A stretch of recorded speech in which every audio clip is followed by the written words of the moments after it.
दरबार रे हमें प्यारा लगते है, यीशु का दरबार रे हमें प्यारा लगते है, प्यारा लगत है दुलारा लगत है, प्यारा लगत है दुलारा लगत है, प्यारा लगत है दुलारा लगत है, प्यारा लगत है दुलारा लगत है, यीशु का दरबार रे हमें प्यारा लगत है, यीशु का दरबार रे हमें प्यारा लगत है।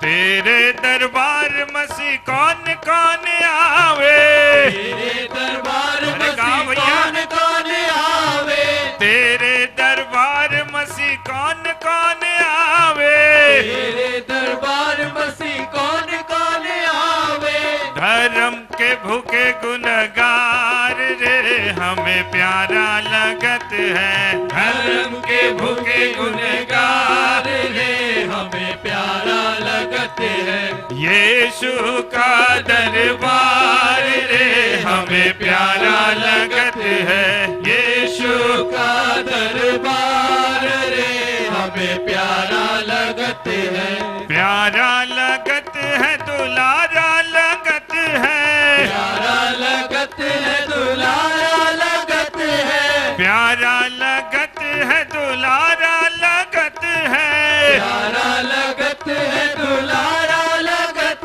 है, यीशु का दरबार रे हमें प्यारा लगत है, यीशु का दरबार रे हमें प्यारा लगत है।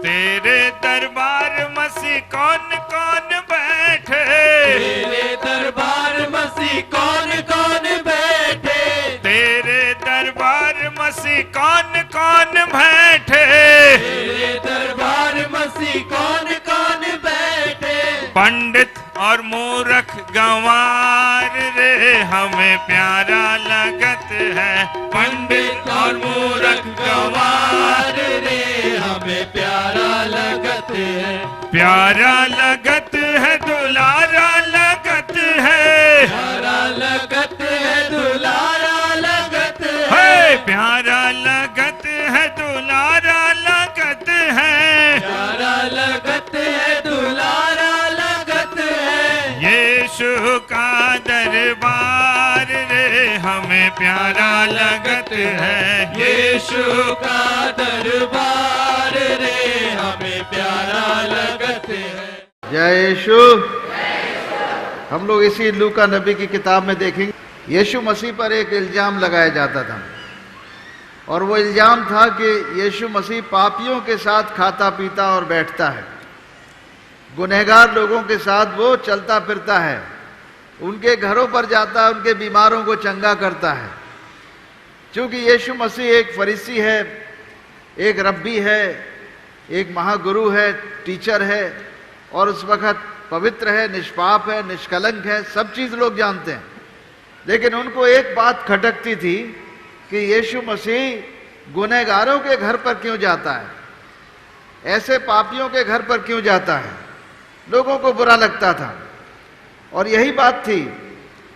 सब फरीसी जो चुंगी लेने वाले थे और पापी लोग थे, यीशु के पास आया करते थे ताकि उनकी सुने। पर फरीसी और शास्त्री उस जमाने के जो धर्म के ठेकेदार थे, वो कुड़कुड़ा कर कहने लगे, ये तो पापियों से मिलता है और उनके साथ खाता है। वाह, यीशु मसीह पर इल्जाम है ये कि वो गुनहगारों और पापियों के साथ भोजन करता है और वो गुनहगारों के घरों पर जाता है। ये बड़ा गंभीर अपराध उस जमाने में लोग लगाया करते थे। प्रभु यीशु मसीह के ऊपर यही सबसे बड़ा था। और ये जब प्रभु यीशु मसीह गुनहगार और पापियों के घरों में जाया करते थे, उनके चंगा करते थे, बीमारों को ठीक करते थे, और उस समय बहुत लोग उनके ऊपर यही चार्ज लगाते थे कि हे प्रभु, आखिर तुम्हें तो धर्मियों के लिए बुलाया गया है, तुम तो धर्मी हो, तुम महाधर्मी हो, तुम परमेश्वर के पुत्र हो, ये अछूत और अशुद्ध लोगों को क्यों छू लेते हैं आप? यहीं पर 9 अध्याय मत्ती में लिखा है कि एक लकवे का मारा हुआ रोगी था। लकवे का रोगी मारा हुआ, लकवा का रोग होता है, फैलिज का मारा हुआ था। उसको यीशु मसीह के पास लाया गया, और जब यीशु मसीह के पास लाया गया तो यीशु मसीह ने उन लोगों का विश्वास देखकर कहा, उस लकवे के रोगी से कहा, हे पुत्र ढाढ़स बांध, तेरे पाप क्षमा हुए। ये मत्ती रचित सुसमाचार उसका 9 अध्याय में दिया हुआ है। उस लकवे के रोगी से यीशु मसीह बोलते हैं, हे पुत्र तेरे पाप क्षमा हुए। इतना बोलना था कि फरीसियों ने और शास्त्रियों ने उन पर ईश निंदा का चार्ज लगा दिया। कहा कि ये तो ईश निंदा कर रहे हैं, पाप क्षमा करने का अधिकार तो केवल परमेश्वर का है, मनुष्य कैसे कर रहा है? प्रभु यीशु मसीह ने कहा, उनके मन की बात समझ ली, क्या ये मन में विचार कर रहे हैं? तुम लोग अपने मन में क्यों बुरा विचार कर रहे हो? सहज क्या है कि तेरे पाप क्षमा करना, ये कहना, या उठ और चल फिर। परंतु इसलिए कि तुम जान लो कि मनुष्य के पुत्र को पृथ्वी पर पाप क्षमा करने का अधिकार है। तब उसने लकवे के रोगी से कहा, उठ, अपनी खाट उठा और चल फिर। वो लोग उठकर अपने घर चला गया, और लोग ये देखकर डर गए कि परमेश्वर की महिमा करने लगे जिसने मनुष्यों को ऐसा अधिकार दिया। यानी पाप क्षमा करने का, दया याचिका का अधिकार मनुष्यों में नहीं था पहले। आंख के बदले आंख, दांत के बदले दांत, जो जैसा करे वैसा ही दंड था। मृत्यु दंड भी क्षमा नहीं किया जाता था। राजा लोग के पास भी अधिकार नहीं था उस जमाने में। लेकिन प्रभु यीशु मसीह के आने के बाद 2000 साल से पूरी दुनिया में दया याचिका नाम की चीज पैदा हो गई। उससे पहले दया याचिका इस दुनिया में कहीं नहीं थी। ये दया याचिका कानून में आ गई, और सारी दुनिया के राजा या सारी दुनिया के जो प्रेसिडेंट होते हैं, गवर्नर होते हैं, उनको ये अधिकार दिया गया दया याचिका के वो पाप क्षमा कर दें, और वो मनुष्य को जीवन दोबारा जीने का अधिकार मिल सकता है।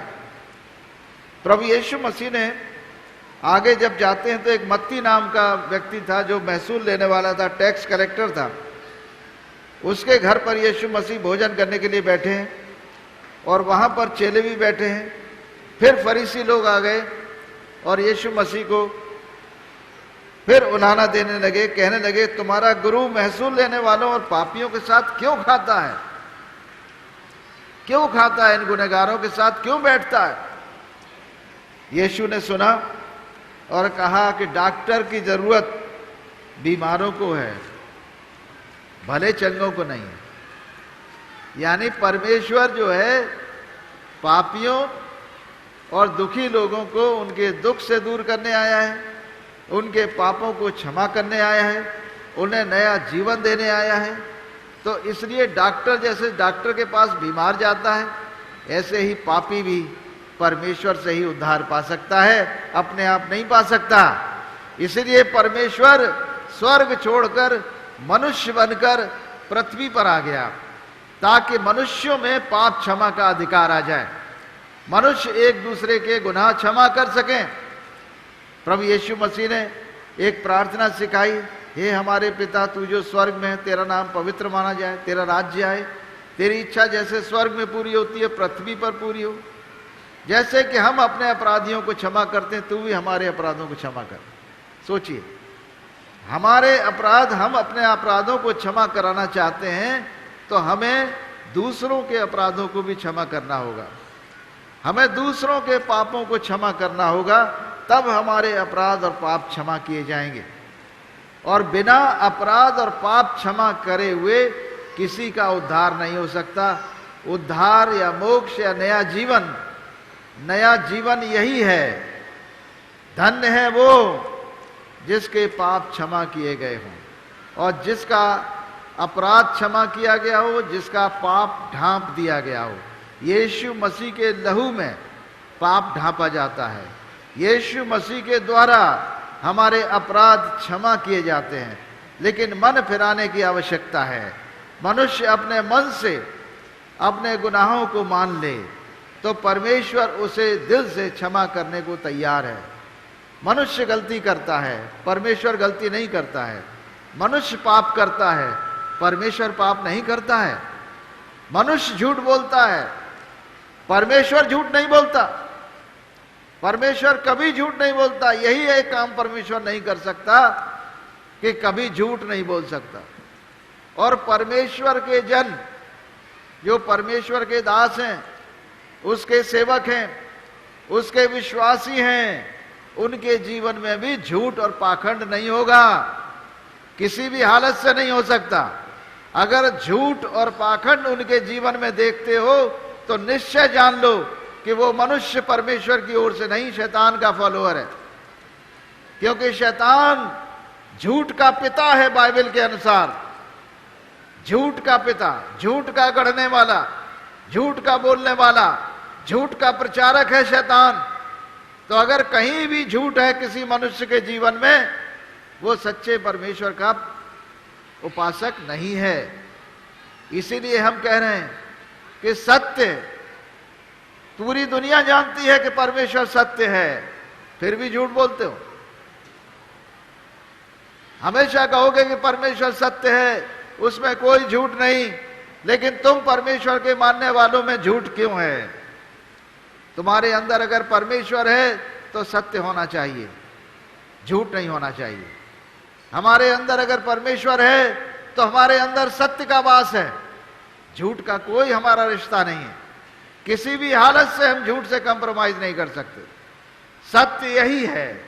यीशु मसीह 2000 साल पहले यूहन्ना के 14 अध्याय उसके 6 पद में पूरे जगत के सामने चिल्लाकर कहे, मार्ग और सत्य और जीवन में ही हूं। कोई भी परमेश्वर पिता के पास पहुंचना चाहता है, मुक्ति प्राप्त करना चाहता है, उद्धार पाना चाहता है, नजात चाहता है, मेरे अलावा कहीं नहीं है। हालेलुया, जय यीशु। मेरे अलावा कहीं नहीं है, क्योंकि मैं सत्य हूं और मैं तुम्हारे सामने प्रकट हुआ हूं मनुष्य के रूप में। मैं सत्य हूं, देह धारण करके तुम्हारे पास आया हूं ताकि मनुष्यों में सत्य का प्रचार करूं, ताकि मनुष्यों में वो सत्य का बीज बो दूं और झूठ को समाप्त करूं। बाइबल में लिखा है, पहला यूहन्ना उसका 3 अध्याय और उसके 8 पद में, जब परमेश्वर का पुत्र प्रकट होता है तो शैतान के कामों का नाश होता है। सबसे बड़ा शैतान का काम है झूठ। झूठ से बड़ा और कोई काम नहीं शैतान का। और झूठ का नाश सत्य ही कर सकता है। हालेलुया। अरे अंधकार को कौन मिटा सकता है? ज्योति। सच है कि नहीं? रात का अंधेरा, जब सूरज चमकता है, उसकी रोशनी चमकती है, तभी तो अंधेरा मिटता है। अंधेरा ऐसे नहीं तुम्हारे दिया जलाने से, तुम्हारी मोमबत्तियां जलाने से, बिजली के बल्ब जलाने से दिन नहीं हो जाता है मेरे प्रियो। बिजली के बल्ब, स्ट्रीट लाइट कितनी भी जला लो, कितनी मोमबत्तियां जला लो, कितने ही दिए जला लो, रात को दिन नहीं बना पाओगे। रात को दिन नहीं बना सकते हो। लेकिन सूरज जब निकलता है तो एकदम शान के साथ बाहर आता है, पूरा अंधेरा मिट जाता है। हालेलुया। सूरज अंधेरा मिटाता है। और इसीलिए यूहन्ना के 8 अध्याय और उसके 12 पद में यीशु ने कहा, जगत की ज्योति मैं हूं। जगत की ज्योति मैं हूं।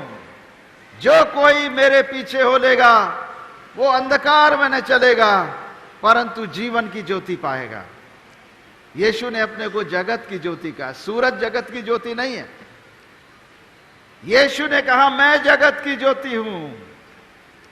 जो मेरे पीछे हो लेगा वो अंधकार में न चलेगा परंतु जीवन की ज्योति पाएगा। मेरे प्रियो, प्रभु यीशु मसीह हमें जीवन की ज्योति देने आए हैं। यीशु ने कहा, सत्य मैं हूं, मार्ग मैं हूं, जीवन मैं हूं। और जीवन की ज्योति मैं देने आया हूं। जगत की ज्योति मैं हूं। जिस अंधकार से तुम ज्योति में आना मांगते हो वो मैं ही हूं। जिस मृत्यु से तुम जीवन में आना मांगते हो वो जीवन मैं ही हूं। सत्य है, प्रभु यीशु मसीह 2000 साल पहले जब क्रूस पर टांगे गए तो लोगों ने सत्य को झूठ से दबाने की कोशिश की। सत्य को झूठ से दबाने की कोशिश की। आज भी दुनिया में लोग सत्य को झूठ से दबाने की कोशिश करते हैं और वो सत्य कुचला गया क्रूस पर। उसके हाथों में कीलें ठोकी गई, उसके पैरों में कीलें ठोकी गई, उसके सर पर कांटों का ताज, लहू बह रहा है चारों तरफ। सत्य को उन्होंने दबाना चाहा, कब्र में गाड़ दिया गया और सत्य ने कहा था मैं तीसरे दिन कब्र से बाहर आ जाऊंगा। बाइबल गवाह है, दुनिया गवाह है, प्रभु यीशु मसीह तीसरे दिन कब्र से जीवित बाहर निकले थे। हालेलुया, जीवित बाहर निकले थे, क्योंकि सत्य कभी मर नहीं सकता। सत्य हमेशा जीतता है, सत्य की हमेशा जय होती है। यीशु ने कहा मैं सत्य हूं और उनको दबाया गया, क्रूस पर टांगा गया, कब्र में गाड़ा गया, परंतु तीसरे दिन कब्र से बाहर आ गए। सत्यमेव जयते। हालेलुया, सत्य की जय होती है और यही सत्य है जिसके बारे में हम दुनिया में प्रचार करते हैं। इसी सत्य का हम प्रचार करते हैं ताकि लोग सत्य को जानें और सत्य उन्हें आजाद करे।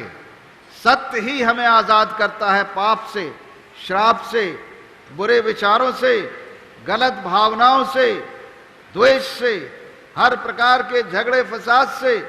सत्य हमें आजाद करता है।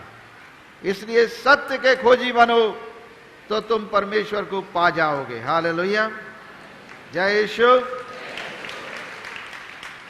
यीशु ने कहा अपने चेलों से कि तुम जगत की ज्योति हो। अब जाओ, अब जगत में जाओ, ज्योति बनकर जाओ। तुम सत्य की ज्योति हो, जाओ जगत में, सारी दुनिया को इस सत्य का प्रचार करो और चेले बनाओ, और जो विश्वास करे उसे पिता, पुत्र, पवित्र आत्मा के नाम से बपतिस्मा दो। मत्ती रचित सुसमाचार 5 अध्याय उसके 14 पद में यीशु ने कहा तुम जगत की ज्योति हो। जो नगर पहाड़ पर बसा वो छुप नहीं सकता। लोग दिया जलाकर पैमाने के नीचे नहीं परंतु दीवट पर रखते हैं ताकि हर आने जाने वाले को प्रकाश पहुंचे। वैसे ही तुम्हारा उजियाला सब मनुष्यों पर चमके ताकि वो तुम्हारे भले कामों को देखकर तुम्हारे पिता की जो स्वर्ग में है बढ़ाई करें। हालेलुया, यानी अगर हमारे भले काम, ये भले काम जो हम करेंगे दुनिया में, ये ज्योति के समान लोगों को रोशनी देंगे। हमारे भले काम ज्योति का काम करते हैं, ये रोशनी का काम है। बुरे काम अंधकार के काम हैं, वो अंधेरे में किए जाते हैं। चोरी, झूठ, हर प्रकार के फसाद, ये सब अंधकार में लोग करते हैं, अंधकार के काम हैं। और ज्योति के काम भले काम हैं, बुराई के काम नहीं। इसलिए हमेशा एक दूसरे के साथ भलाई करो। और अगर भलाई करने की तुम में शक्ति है और तुम भलाई से अपना हाथ रोक देते हो कि ये बंदा हमारी जाति का नहीं है, हमारी बिरादरी का नहीं है, हमारे धर्म को मानने वाला नहीं है, और तुम भलाई करने से अपने आप को रोक लेते हो, तो जान लो कि तुम पाप करते हो। प्रभु यीशु मसीह कह रहे हैं कि अगर तुमने भलाई करने की शक्ति है और तुम भलाई नहीं करते, ये सोचकर कि तुम्हारी बिरादरी का, जाति का, धर्म का व्यक्ति नहीं है, इसलिए मैं क्यों भलाई करूं, तो वो पाप गिना जाएगा हमारे लिए। कितना गंभीर है। भलाई में हाथ रोकना गुनाह है। दुश्मन के साथ भी भलाई करो। हालेलुया, दुश्मन के साथ भी भलाई करो। दोस्तों के साथ तो सब करते हैं, रिश्तेदारों के साथ सब करते हैं, अपनी जाति बिरादरी के साथ सब करते हैं, लेकिन तुम सबके साथ भलाई करो, तभी तुम परम प्रधान परमेश्वर की संतान कहलाओगे, जो भले और बुरे दोनों पर अपना सूर्योदय करता है, जो धर्मी और अधर्मी दोनों पर खेतों पर मेघ बरसाता है। प्रभु कह रहा सिद्ध बनो जैसा तुम्हारा स्वर्गीय पिता सिद्ध है। आमीन। या तैयार हैं सत्य पर चलने के लिए? इस सत्य को ग्रहण करने को तैयार हैं? सत्य को ग्रहण करने का मतलब यीशु मसीह को ग्रहण करना। आमीन।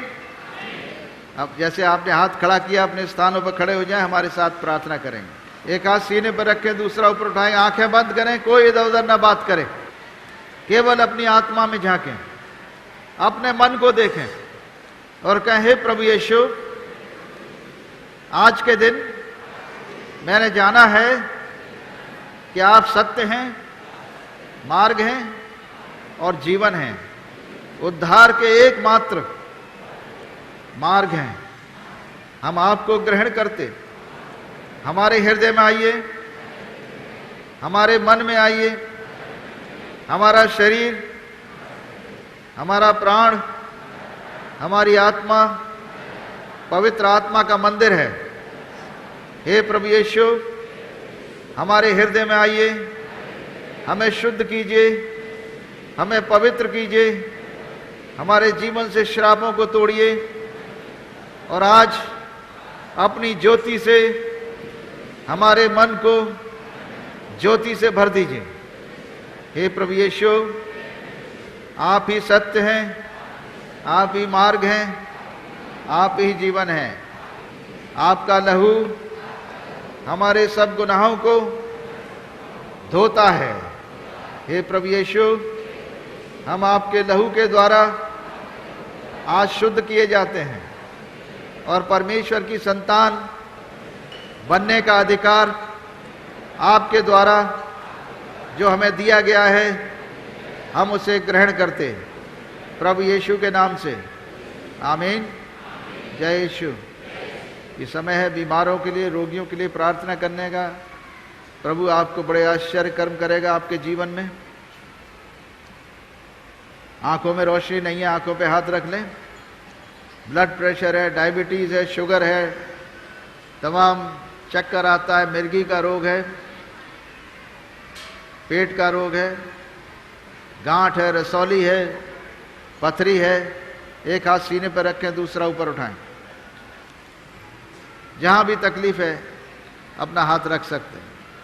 हम ये प्रार्थना करेंगे इस वक्त प्रभु यीशु नासरी के नाम से, हर एक रोग और बीमारियों पर अधिकार लेते हुए आपके जीवन से इन श्रापों को तोड़कर आशीष देते हैं।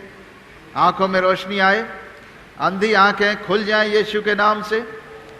हर एक दुष्ट आत्मा यीशु नासरी के नाम से निकल जाएं। हर ब्लड प्रेशर, डायबिटीज प्रभु यीशु नासरी के नाम से ठीक हो जाए। हर एक हृदय रोग चंगा हो। हर प्रकार के मिर्गी के रोग यीशु नासरी के नाम से जड़ से उखड़ जाएं। मिर्गी की दुष्ट आत्माएं, हर प्रकार की अंधेपन, बहरेपन, गूंगेपन की दुष्ट आत्माओं को निकलने की आज्ञा देता हूं, यीशु के नाम से निकल जाएं। हर एक कैंसर के रोग को, हर कैंसर का रोग यीशु नासरी के नाम से हम कैंसर को श्रापित करते और जड़ से सूख कर निकलने का आज्ञा देते हैं। पवित्र आत्मा की आग, पवित्र आत्मा की आग कैंसर को जलाकर राख करे और इन दुष्ट आत्माओं को जलाकर राख कर दे। पाक रूह की आग, पवित्र आत्मा की आग यीशु के नाम से इस पूरे भवन में उतर जाए, पूरे भवन में उतर जाए। परम प्रधान परमेश्वर की सामर्थ, चंगाई और छुटकारे की सामर्थ यीशु मसीह नासरी के नाम से इस पूरे दरबार में उतरे और तुम्हें छू ले। तुम्हारे जीवन से श्राप टूट जाए, रोग निकल जाए यीशु के नाम से। अपनी जगहों पर बैठ जाएं, अपने आप को जांच ले, प्रभु ने आपके जीवन में क्या किया है और उसकी गवाही जरूर दें। प्रभु यीशु ने आपको चंगा किया है। क्या नाम है? हमारा नाम पूजा है। कहाँ से आई है? प्रतापगढ़ से। अभी कहाँ चंगाई मिली? अभी हमें चंगाई मिली। कल से मैं दुष्ट आत्मा को परेशान किए रानी, बाबा जी दुआ कर रहे ठीक हो गए, लेकिन मूड खूब नचाए रानी। जो ना यही मन का कहूँ कूद जाए के, फिर नबी बाबा जी दुआ करें, पूरी रीत से हम चंगे गए, इसलिए परमेश्वर का धन्यवाद देते हैं। हाँ माँ जी, का नाम है? कमला देवी मतिया से आए हैं।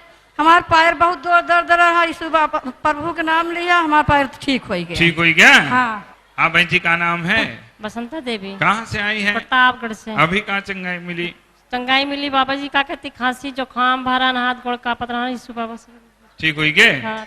हाँ बहन जी, का नाम है? विमला देवी। कहाँ से आई हैं? नवगीरा से। अभी कहाँ चंगाई मिली? चंगाई हमार गवाही यही है, हमारे घर नहीं रहा, हमको प्रभु जी हमार घर बन जाई तो यीशु दरबार में पेटी दान करब, गवाही बन दे। गया घर? बन गए। अम्मा जी का नाम है? रजनी देवी। कहाँ से आए हैं? हम कौशाम्बी से। अभी कहाँ चंगाई अब मिली? हमारे दिल लग रही बाबा दुआ की ही नहीं पटाएगा प्रभु के ठीक साथ। हुई गए? अम्मा जी का नाम है? बन्नी देवी। कहाँ से आई है? धर्मा से। अभी कहाँ चंगाई मिली? अभी मार गोड़ फाटत रहा, बाबा जी जो दुआ करें तो सही होगा। ठीक हुई गए? हाँ, ठीक होगा। अम्मा जी का नाम है? फोटो कहाँ से आई है? कचहरी से। अभी कहाँ चंगाई मिली? मार गोड़ हाथ पिरार रहा है, वही की तरफ वचन सुनाई ना पावर रहे तो वही सुना तो पटाई गवा, तो ठीक हम होई गए? गवाही दे दे, ठीक हो गया। अब भैया का नाम है? राम शरण, कहाँ से आए हैं? पीपल गांव से। अभी कहाँ चंगाई मिली? आंख में दर्द हो रहा था तो बाबा जी भी दुआ किए, ठीक हो गया हमारा। अब भैया का नाम है? गोली लाल हमारा नाम है, गांव कोटिया है। कहाँ चंगाई मिली अभी? हमारे सीने पे दर्द रहा, बाबा जी दुआ करे सीने का दर्द खत्म हो गया। बिल्कुल सही। हाँ। हाँ भैया का नाम है? वजह है, हम गुरु नानक नगर से आए हैं। हमारे सर्दी जुकाम की वजह से कम सुनाई देता है, बाबा जी प्रार्थना की, अब सुनाई देने लगा। हाँ भैया का नाम है? राजेंद्र गोरखपुर से हम आए हैं। कहाँ चंगाई मिली अभी? हमारी चंगाई मिल गई है, बाबा जी दुआ किए हैं, शरीर को चंगाई मिला, बिल्कुल ठीक हो गए? एकदम ठीक। अपने स्थानों पर खड़े हो जाएंगे अंतिम प्रार्थना के लिए। आपने जो चिट्ठियां लिखी हैं प्रभु यीशु मसीह के पवित्र नाम से इनको हम आशीष देते। आपके बोझे को यीशु मसीह उठाता है और आपको बरकत देता है। तेल और पानी, कपड़ा ऊपर उठा लो। तेल, पानी और कपड़ा। तेल और पानी और कपड़े पर परम प्रधान परमेश्वर पिता, परमेश्वर पुत्र, पवित्र आत्मा की सामर्थ को यीशु मसीह के नाम से हम रिलीज करते, ताकि जहाँ कहीं एक कपड़ा, तेल, पानी इस्तेमाल किया जाए, प्रभु यीशु मसीह के नाम से उसकी महिमा हो। आमीन। परमपिता परमेश्वर का धन्यवाद करते कि उसने आज अपने पुत्र यीशु मसीह की महिमा की है। हे पवित्र आत्मा, हम आपका धन्यवाद करते कि आज आपने हजारों लोगों को चंगा किया है, इनकी दुष्ट आत्माओं को निकाला, इनके मनों में शांति दी है। प्रभु यीशु का धन्यवाद हो, पवित्र आत्मा का धन्यवाद हो, परमेश्वर पिता का धन्यवाद हो। अब परम प्रधान परमेश्वर पिता, परमेश्वर पुत्र, परमेश्वर पवित्र आत्मा अपना हाथ बढ़ाकर तुम्हें छुए, तुम्हें आशीष दे और तुम्हारी रक्षा करे। प्रभु अपने मुख का प्रकाश तुम पर चमकाए, तुम पर अनुग्रह करे। प्रभु अपना मुख तुम्हारी ओर करे और तुम्हें शांति दे।